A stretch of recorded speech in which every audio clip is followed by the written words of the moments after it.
Grow Great is a city government leadership podcast with Lisa Norris and me, Randy Cantrell. Each week we share insights, experiences, and wisdom to help you and your leadership grow great. Our website is growgreat.com.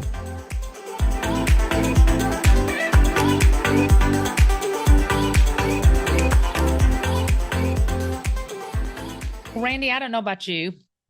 You in your little office, in your cube with your screen in the background. You know all about me. You know all about working in an alternate work location, don't you? Yeah, I'm in one. Well, I thought that would be a great topic because the discussion comes up ever since COVID. We've talked about this. And it's becoming a topic again. So it was kind of during COVID, at least at cities. I don't know about everywhere else in the nation, but in cities, it hit us in the Dallas-Fort Worth area, like the March of 2020 timeframe. COVID hits us like a train. We knew it's out there, but all of a sudden we have all kinds of workers, the entire crews going out, entire stations going out. And it's unknown at this point. And so basically everybody, we're now work from home, those that can. Essential workers have to come in, split your teams up, do pods, do whatever you have to try to, prevent the spread of this. Hence the work from an alternate location starts developing, this telecommuting workplace situation. And that goes on for a while. We get all the IT helps us get all the computers distributed. And then it's okay, now that it's settled down after 6 months, it's start getting back into the workplace, and we had hybrids. So we had so many days at home, so many days at work, no high number of people in the office at the same time, and sanitizing everything every shift, right? So that kind of started for at least my experience. I had never worked in a hybrid or work from home situation other than on I had a doctor's appointment and I asked, can I work from home since I'm going to be out till noon and just finish the day up so I'm not losing time, right? I mean, those rare situations would happen.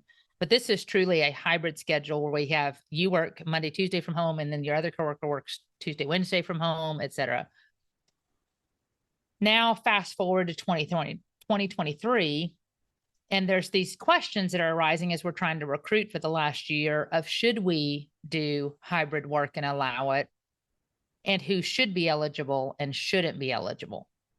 In other words, there's just some positions that can't. Many cities have dealt with this. You can't do it with fire, you can't do it with police, you can't do it with streets, utility workers. They need to be here with the tools and resources we have.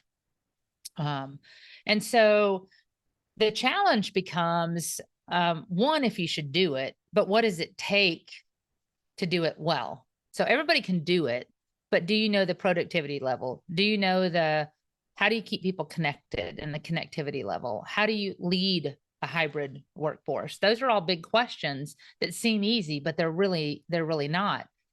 But when it boils down to it, it really comes down to what I call just really good, strong, solid leadership. Right? I mean, it's leading well in this new situation, or in our case, reverting back to kind of a situation we had a year and a half ago, but figuring out how to do it in the norm, in the routine of operations. And should we do that? And that's something that we're always looking into here. And I'm working with managers that are doing it in the city, those that aren't doing it, but are exploring it, and that kind of thing. So I thought it'd be good for us to focus this conversation and maybe take a couple deep dives on future podcasts and to talk about and dialogue about the unique, intricate things of a hybrid workforce. I'm actually researching it on Google to get more like data analytics around it, studies that have been done, so I can become more versed in the challenges that exist and what's been found. But interestingly enough, one of the things that I was looking at, and I'm quoting this in case anybody wants to look at it, it's DDI, like dog, igloo, DDI, 10 hot leadership topics of 2023. And the number one is the hybrid workforce. Okay. And I thought it was great because one of the topics that I'd like to touch on today on a hybrid workforce is it talked about developing the right culture for a remote team. In this case, I'd call it hybrid because I don't know any city that's doing exclusively remote. This may be happening. I'm just not aware of it. But when you talk about culture, you and I kind of talked about it before we hopped on. If you don't have a good culture now, it's not going to get better with a hybrid workforce. I don't think. You have to have a culture that's in place, that's strong, and then enhance it through hybrid to do the things that might be a little bit more difficult when they're away from you every day. And we've talked about this. It's very easy here when I've got all my staff in one place for me to come in the morning, walk down the hall and peek in and say, good morning. Good morning, Arcelia. Good morning, Uriah. Hope you had a nice weekend. Hope you have a good day. And to pop in when they're working on a project. Well, when they're remote, you got to make a concerted effort to call, to do a Teams, to do a chat, and to make sure not only you are connecting with them, but they are connecting with one another. If the culture isn't strong and you don't have that, then I would almost say you don't want to have a hybrid workforce. That's my perception, because you're going to lose connection. You're going to not track productivity. We don't know if they're working when they are here, right? I mean, if you're not leading well and staying in tune, you don't know what they're doing now versus if they're away from you, out of sight, out of mind. But studies have actually proven that, at least what I've been reading so far in 3 different articles, is they found that productivity is actually higher with some of the hybrid workforces because there's no commute time, because there's not as many walk-ins. That doesn't mean they don't still call you, but you can be more focused in your work and still meet people, but it's efficient, right? Yeah, you're not traveling, you're not tired, etc. I'm sorry, what were you saying? Less interruptions. Less interruptions, yeah. And it doesn't mean less service. It's just when you're physically there, you're more, at least we practiced more scheduling stuff online to make sure they were free. Right. When you're here, they just pop in, right? Yeah. And that's okay too. Sure. But you have a culture that's got an open book, that's got an opportunity for them to pop in when they need to, and that they have to learn. One of the things we've experienced with the hybrid model, people say, well, I hate to bother you. I'm like, but you come in when I'm here. Right. Just say, ping me. Are you available? And I'll say, yeah, and pop on, So I don't want them to think because I'm not physically present here in the work site, that I'm not physically present and able to see them remotely. So you do have to, I've learned you had to shift the mentality a little bit, that it's not a bother. I'm just in a different location. I'm working the same day. Right. And that, I don't know why that's a shift, but for many, I heard that over and over. I didn't want to bother you. You were at home. Well, yes, I'm at home, but I'm still working. It's just like when I'm on a conference, I tell the staff, I'm still working. Call me, text me, Teams me. Yeah. I'm still on business. For culture purposes, in order to build a good hybrid culture, you've got to be able to build a good in-person culture. You can build a good in-person culture and still not be able to build a great culture for hybrid. But you got to be able to do an in-person one if you're ever going to, so I don't want people thinking, well, this doesn't apply to me, and we're not even thinking about hybrid. We're not even thinking about letting anybody. Okay, we'll tap the brakes on that, because there's a ton of crossover for our ability to build a good culture. So define it as you see it. I mean, let's put some definition to culture so that people know. Let me first say this, because I thought this quote was great in here, and it seems so simplistic, but it's true. It says leaders must put thought into building a culture that aligns all team members, irrespective of location. So it shouldn't be what's the in-person culture and what's the hybrid culture. It should be your culture, period. And then you have to align, okay, now when doesn't matter where they're at, how do I connect them? How do we make sure they're productive? How do we serve our customers? What's the expectations on callbacks? I mean, if you think about it, it should be exactly the same. Yeah, well, there's an awful lot of us that have run operations that had multiple locations where we weren't all in one location. forget Yeah, remote especially work. private It's just sector somebody's and in one global. city. Yeah, somebody's in one city, somebody's in another city, but you still got to make that. You still have to make that work. Which That's right. it's kind of comical to me how novel every. Now I came from retailing, but I've worked in operations where, you know, we had a whole lot of different stores and a whole lot of different managers and a lot of different locations, and you know, that was back in the 80s, you know. So it's like, well, we figured that out, so we can certainly figure this out. Right. And I think you have to take into account here, what is the city's culture, or what is your organization's culture, if those are listening are not with the city. But what is your organization's culture, and how do you carry through that culture, if it's a positive one, hopefully, into your team or your unit, your business unit, right? For me, we have a culture of raving fan service. And Raving Fans is going above and beyond the expectations of the customer, giving them more than they expected, right, in the experience. So when you're talking about that culture, how do I ensure, when we're hybrid and working from home, that same service delivery exists? The same responsiveness exists, the same friendliness, professionalism. And so for us, we kind of define it with our team. We aren't currently, our HR department is not hybrid. We were, but it's something that we're always exploring with CMO to see, does it work? Who does it work with? And then helping those departments that are doing it, make sure they're productive, make sure that culture applies, and make sure they're keeping connections with their people. But it's interesting because there's this phenomenon that people kind of believe, well, I don't know if they're productive. I don't know if they were productive when they're here, unless you're monitoring it. You know, we've got offices. I'm not around every day. So this culture, you have to put into play when we're talking about culture. For me, it's the work environment that somebody wants to come to every day, that's positive, empowering, and connective. You know, you have a desire to serve one another. You have a positive energy that you can feel, not just hear about, and engagement. That's what I'm looking for in a culture of service from every team member I bring on. And the challenge, the one point I wanted to get to today, is when you're trying to develop that culture, you need to make sure your practices and your expectations for a hybrid workforce delineate that. If you're leaving it, in my opinion, unspoken, if you're just hoping that they understand that, because there's a lot more freedom with hybrid, and you have to lay down those expectations and communicate them up front, in my opinion, because they are out of sight.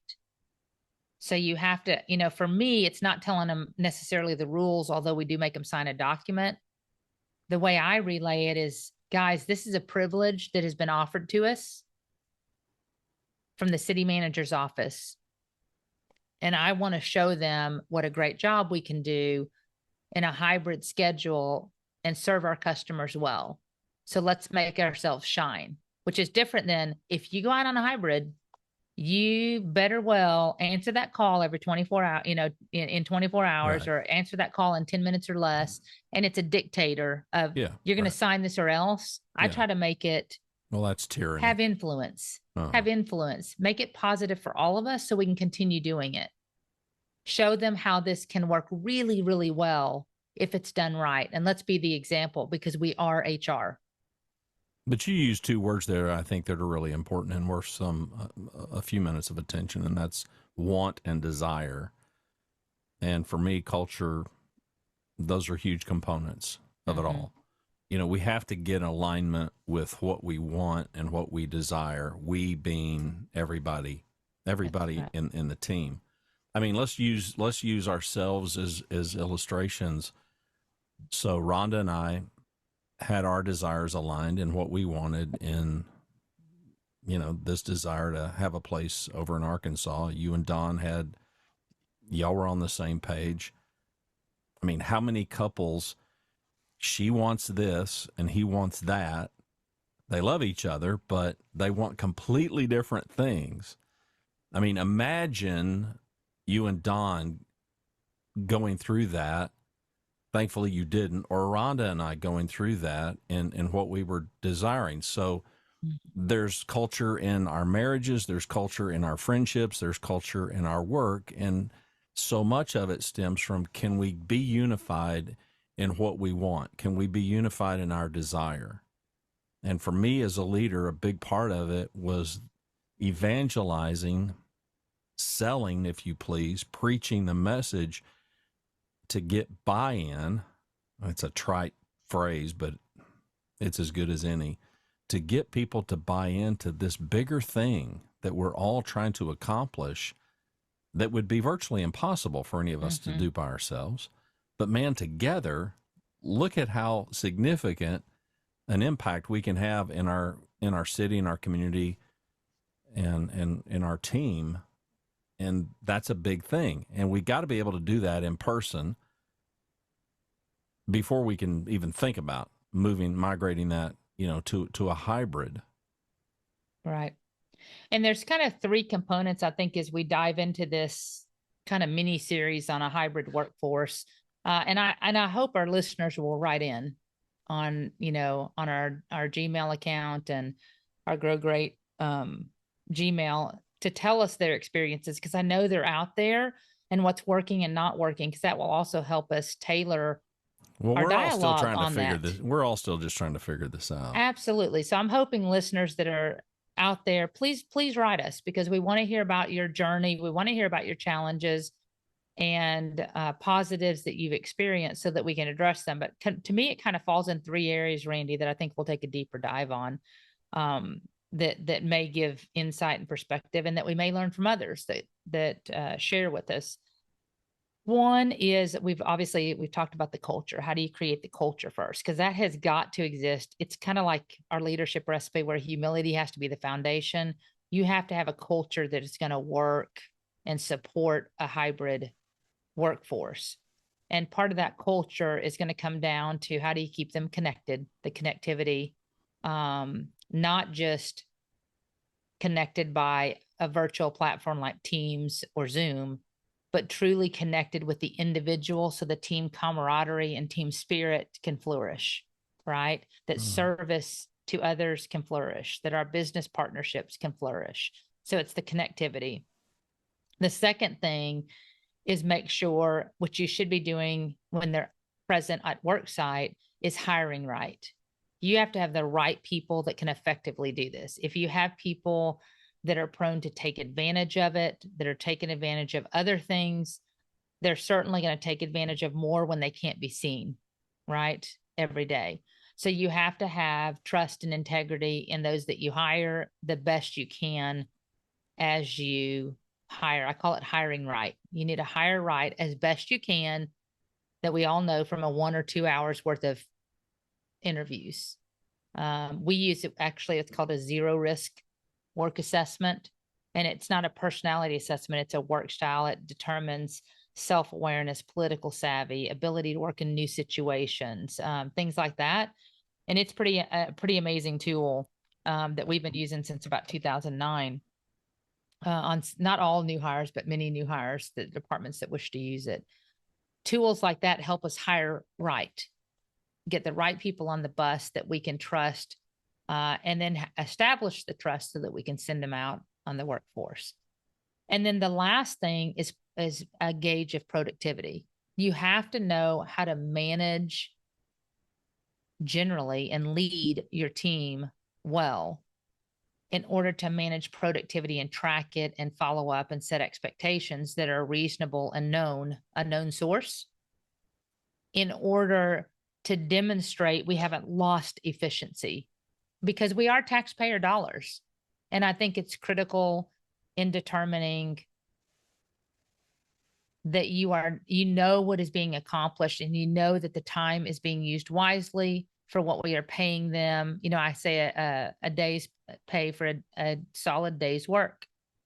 And then the final thing that it comes down to is kind of tracking the team engagement, making sure, and I guess that's kind of productivity. I mean, productivity, kind of connectivity. Yeah. but engagement's critical, that they're still serving their business partners and businesses well. A big part I have in our culture is outreach. I want you in front of your customers. So when you're not physically on site, are we balancing that with their needs to make sure their needs are getting met from a service expectation? Well, and would you include, their own personal and professional growth in part of that Oh, engagement, absolutely. which is still a little different from connectivity, but it's not That's like, right. okay, well, you're out of sight and out of mind, and we hope you figure out a way to grow and improve now. That's right. So all of those, when you talk about needing strong leadership anyway, and leadership is hard, I think your words, everything's hard until it's easy. Am I Yep. quoting it right? Yep. Yep. Leadership is hard without any hybrid work schedules, but when you have hybrid work schedules thrown in, and I guess one piece I forgot that would be important to talk about is who can do a hybrid workforce. Is it fair or is it equitable? Right? Because not Well, you everybody and I can both do it. And know, we've talked yeah. about that. People gripe and moan. Well, that's not fair. It's, or it's not equal. Most people yell it's not fair, which I don't think is accurate. I do agree that it's not always equal, because jobs aren't equal. We talk, there's just jobs that are in person, as you mentioned in the intro, that there's no possibility for it. But most of us know that. We know that going in, and nobody has a gun to our head to do any particular job that we do. We can develop, we can learn, we can grow, we can give ourselves other opportunities if we want them. But then there are people that, the people that I know that are policemen, they love it. They love it. You can't do police work without being out there. So some of those, And typically jobs when are they that get hurt way. or something, they're trying to get back to work as fast as they Yeah, can. of course they are. Of course they are. It I like would just feeds say them, this, right? I would just say this, that if you've got big gaping holes in leadership, if you've got big gaps in your culture and in the effectiveness, that you need to shore that up. You need to shore that up as best you can with your in-person stuff before you start tackling the hybrid thing. I would caution anybody to think, well, we're going to go to this hybrid thing, and maybe that will remedy, maybe that will fix things, maybe that will make it easier for us to attract other people. It may, but I would not advise anybody to look for that as the panacea to fix what leadership gaps may be existing in your own leadership, or just in leadership in general. In your organization. We need to get this right. We owe it to ourselves and to our citizens and to our communities and our team to get this right, to get it as right as we can. It doesn't have to be perfect. We are humans. It's going to be messy. Well, and our people are humans. They That's right. are It's all no going to be different, messy. no different than you may have a low performer on your work site, and at your work site, you could have a low performer virtual, right? That's Hybrid. right. The challenge is so many people just say, because I had that one, everybody come back. And I would caution right. you penalize the one, in my opinion, because the others, if they're getting their work done and highly productive and highly efficient and engaged and serving the departments, and you're not getting any complaints, why does the entire group have to suffer for the one? I'd bring the one back. You didn't meet our expectations. You're on, you're in person until we determine otherwise. But that's they can choose to stay or tantamount, choose to go. But that's tantamount to a worker that is problematic, and we take a shotgun approach to fix that problem when we just need to operate more with a sniper rifle and talk to that person and handle that one specific kind of a situation. But and so much of that comes down to the crucial conversations and then not wanting to have them. I'd rather just tell everybody, hey, be sure everybody's logging in on time. Yeah, and everybody's right. like, I do log in on every time, Right. And they're like, what are you Exactly. talking about? And it's the one that's going, oh, they must be talking about me. Yeah. Well, work is being redefined, and we're It going to is. redefine it. And the upcoming generation is going to they are forcing our hand to do it.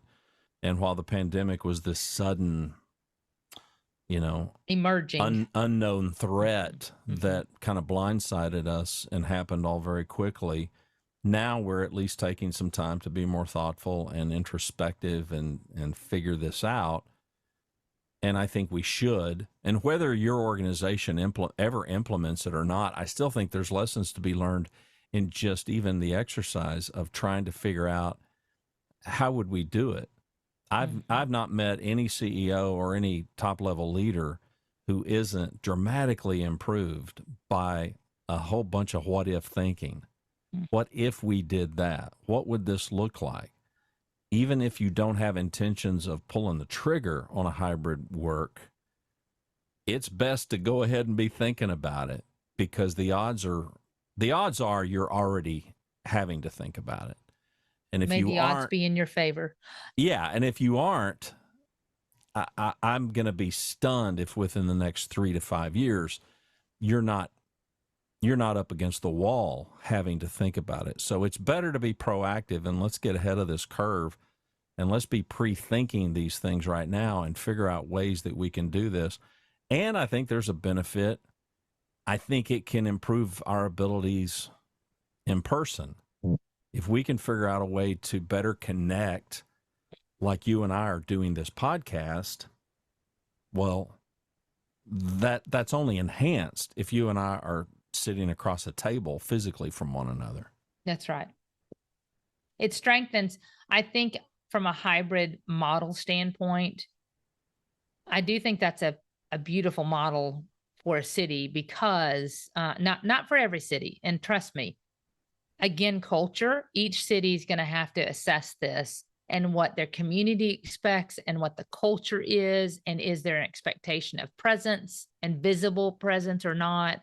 There's no one size fits all in city government. We're all doing business that fits our style, our operational needs, our expectations of our community, our mayors and councils. So this is just, again, we're just giving dialogue on, if you're thinking about it, here's things to think about. And I agree with you on the hybrid models. It's going to have to work. You're going to have to make sure, does that work for what your city can achieve, and does it benefit you? And I agree with you. The fact that for retention, in fact, I just read an article this morning that was talking about, you and I have shared it on a podcast before, where people were calling it the Great Resignation. And I termed it, kind of have followed some stuff that's talking about the great reprioritization. Just saw this morning, they're like, how do you move from the great resignation to now the great retention? How do we keep the workers in the workforce that are coming back? Which I thought was great, because that is we are getting into that where we're seeing more workers come back into the workforce. But now how do you keep them in an environment that they want to come to every day? So we are competing for the best talent. We are competing against the Googles and the Apples and all these places that offer a remote workforce 100%.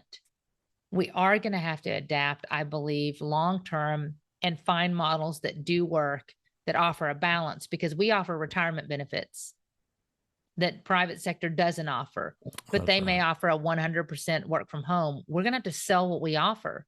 We're going to have to sell our culture, sell what you get working for us, for me, I love coming into work every day. Man, how many people in private sector do you hear ever talk about that? It is cutthroat typically. Now, I'm sure there's great places, right? Not everywhere. But so often manufacturing, I mean, you can provide some relief to people and provide an environment, sometimes at even a lower rate of pay, that they enjoy coming to, and they will stay. Yeah, and I was going to say, what this is going to do, what it's already doing, is it's providing people with opportunities and options that heretofore might not have been available. I have talked to more than a handful of people. They want a job where they go in. They want a job where they are physically present. That's what they want. So if they were offered 100% remote, they would be miserable people. good on them. Good on them to have a self-awareness to know. Mhm. And I would go crazy. I had somebody tell me just the other day, if I couldn't go to the office or go to the workplace every day, I would go nuts. Okay, well, I'm not that guy, and you're not, but some are. And so this is going to provide an opportunity. Then those people need to put themselves in positions where they have that opportunity to go and Right. report to a workplace every day. So, yeah, I Well, just there's think, lots of challenges, Randy. With the hybrid, anytime they're working from home, we've all got lots of challenges, especially your hourly folks, and making sure they aren't working and not reporting it, that they aren't yeah, logging in just to check their emails for an hour so they're ready to go before right, work starts. right, W- right.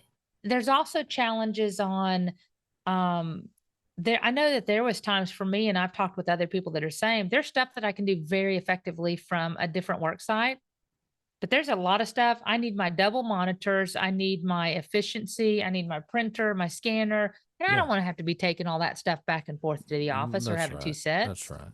So you kind of have to know what is effective for you and your team and those that are operating in that hybrid work environment to still get things done productively and efficiently with whatever space they're in. But And they aren't that's losing why we're it. approaching it from a hybrid, which is a combination of both. There's some Correct. in-person time, and then there's some time that the work can be done remotely. So Right. for you guys, practically speaking, I mean, it went from, okay, nobody's in City Hall to, okay, now we're in City Hall a few days, and you guys have some teams that what may offer half days or No, a they full usually day out, typically or what the ones that I've heard are typically no different than probably other cities. A lot of your not administrative, but in office types. So when I say administrative, the office worker right, types. right. Obviously, it doesn't work for the labor trades we've talked about or inspectors and things like that. Um, but I have seen some groups that are doing 1 or 2 days at home and the rest in person. And like with my team, if that when they were doing it, I had like we have a benefits risks team and a class comp recruitment team. My requirement was one team member from each team at least had to be on site. So if we had walk-ins, they didn't have to say, hold on, I'm going to have to call so and so and connect you and try to figure out workspace. We had to Yeah, have somebody there with knowledge right. to answer the walk-ins, to answer the call-ins. But we were very fortunate because and I always told them, you have to be flexible and adaptable for this to work. If somebody was scheduled to be on site Thursday, Friday, and that's your day at home, and then they're suddenly sick, you don't have to be there at 8 in the morning if it's 7 when we call you, but you are going to have to be flexible enough to come in. So there can't be an expectation that I'm going to keep my kids home from daycare those days and I'm going to Right. watch my kids and work. I told them you have to assume everything else as if you were at work is occurring Yeah. to not prevent you from coming in if there's a need.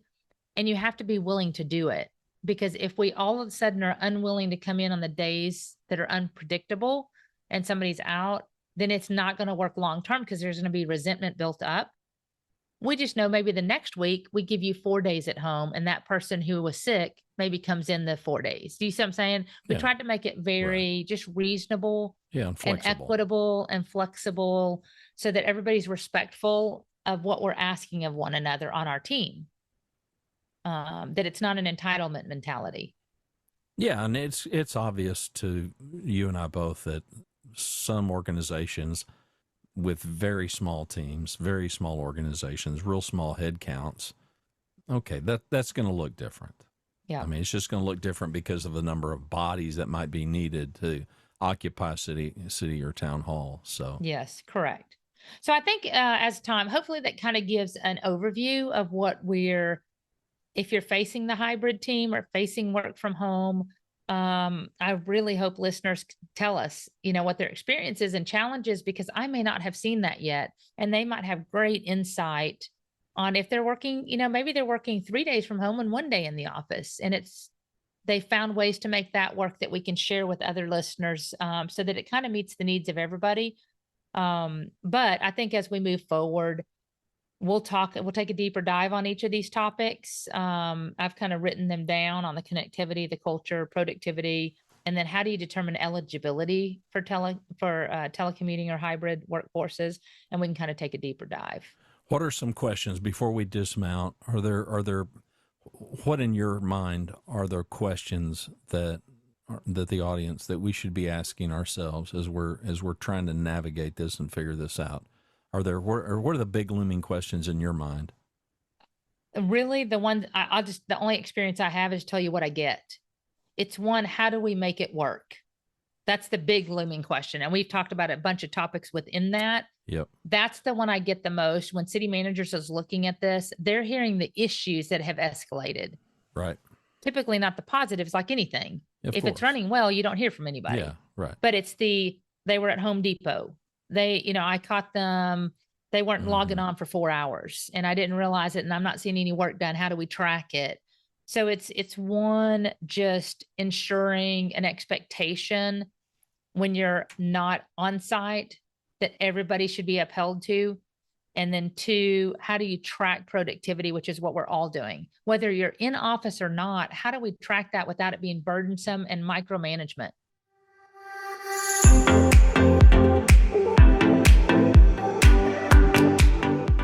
Thanks for watching and listening to Grow Great, a city government leadership podcast. For Lisa Norris, I'm Randy Cantrell. Be well, do good, grow great. The website is growgreat.com.